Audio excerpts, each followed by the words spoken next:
Been many highs and many lows over the last year, but I would say there have been more highs than lows, and that may not be in terms of succession in the eyes of the world, but personal successes and just self-awareness and just knowing exactly where it's heading is a really big success for me.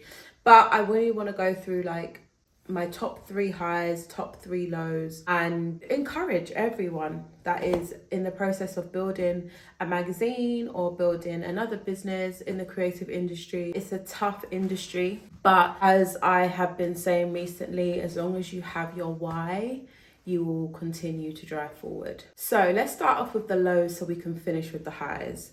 So I think my biggest pet peeve and low with this whole journey, and it will probably continue to be for a little while longer, is content creation and just showing up on social media, especially Instagram. Like, I have a love-hate relationship with Instagram. I know that social media can be extremely powerful, and it is, and I have made some great connections because of social media. However, Instagram particularly, it's just so surface based and so, like when TikTok was gonna be going for the US and everyone was like, okay, now we're going over to Instagram, here are the rules.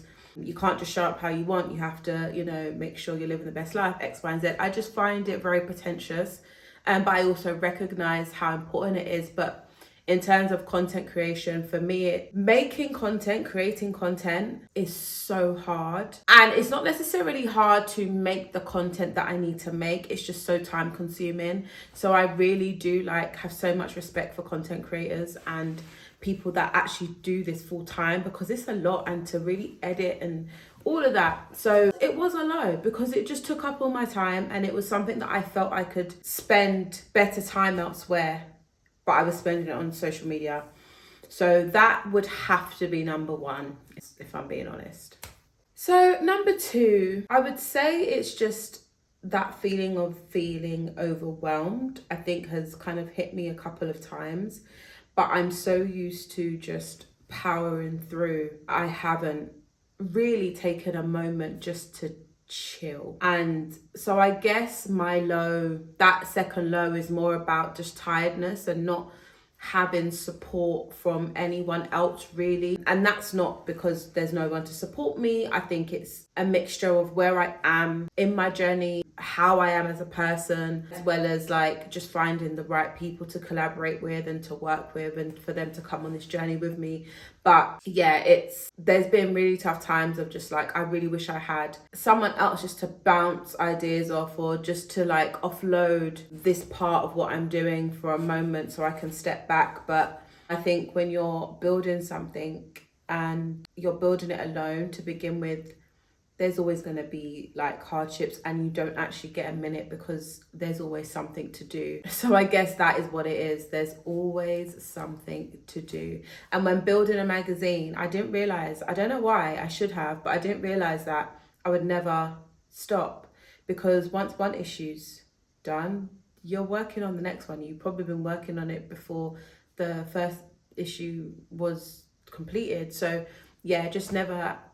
There's always something to do. Yeah. Number 3 is creative blocks. Now, I've had more creative blocks during this last year than I have ever. And before the magazine, I was, I guess, just in fashion. So making clothes and being inspired to make something. And I could walk into a sewing shop, a fabric store, and be inspired by fabric. If I didn't know what I wanted to make, I could just say, you know what, I'm going to go to Shepherd's Bush, I'm going to go to Brixton, I'm going to go into my favourite stores, I'm just going to see what fabric they have, and whatever comes to me, I'll be inspired. And that always happened, always. But with this, I think because it's not for myself, and I have to think about what others are thinking, feeling, and how they're going to receive it, and providing value to other people, the creative blocks that came were really hard to shift in moments. And the best way that I remember one time it was a lot, and I was like, nah, I need to think.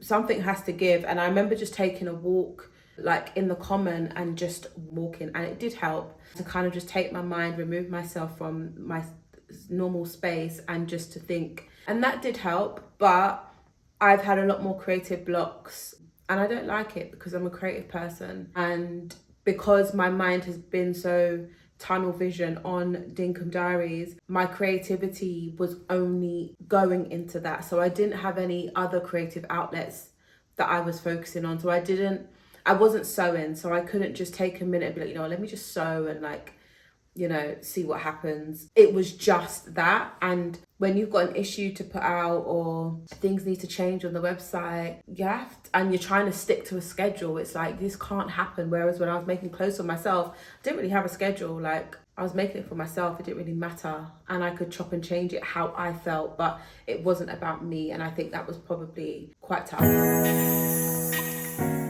So the highs. Now, this may seem a bit contradictory, but one of my highs is the ability to be completely creative, like to have no limits to my creativity. So although I mentioned in my low that, I had many creative blocks, when those were lifted, or in the times that I didn't have that, there was no limits to my creativity. I could kind of do anything I wanted, because it was all about creating trends and creating something unique and different. And I had the scope to do that. And I don't feel like I did. But as we're shifting to what's next for Dinkum Diaries, that will for sure happen. And I'm really excited for it. And I think maybe it's that thinking ahead, knowing that, okay, this is the foundation. I'm setting the foundation. I'm trying to figure out what I'm doing and how it's to be done.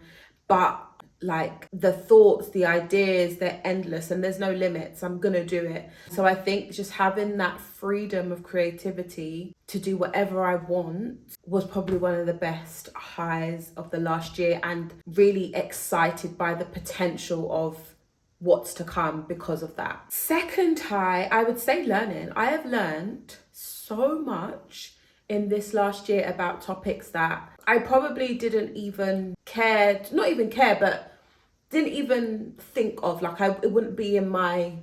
I'm so creative and I kind of tend to respond to visual things opposed to anything else. But the magazine has allowed me to research into different topics to obviously understand what people want to see and hear and read. And I have learned so much. And because of the magazine, I've kind of had a setup of every week. So every Mondays are probably, after Sunday, my favorite day of the week. And that is because it is a day where I'm learning. So I'm listening to podcasts or I'm reading a book, and I tend to read that book within that day.